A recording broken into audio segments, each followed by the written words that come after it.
嗨，大家好，我是杨子。上一次出了一个洗地机的视频，然后呢，私信里面有好多朋友让我再出一个扫地机器人、吸尘器还有洗地机它们之间的一个对比的视频，看看哪一个更适合自己。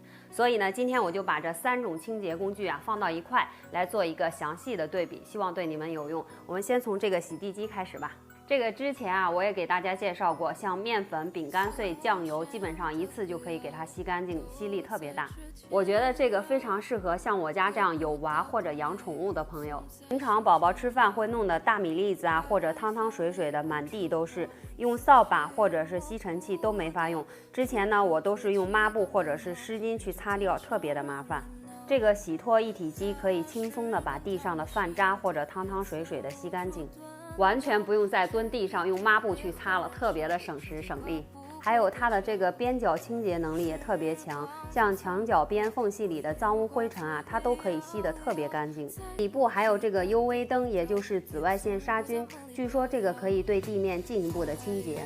还有它的续航能力真的是特别强大，在普通模式下可以连续使用50分钟，我家是143平，全屋拖一遍的话只用了10几分钟，所以说它也特别适合大户型。它干拖和湿拖是可以通过这个出水键进行手动控制的，你不按出水键它就可以帮你干拖，也就是说你可以先吸完家里面的地毯，然后再湿拖地面，特别的方便。湿拖2次，再干拖2次，这样地面就非常干净了。总体来说这个洗地机还是非常给力的。那第二个呢，咱们来详细的说一下这个吸尘器。这个吸尘器最让我满意的就是它的这些吸头比较丰富，有吸地的、吸床和沙发的，还有吸门缝的。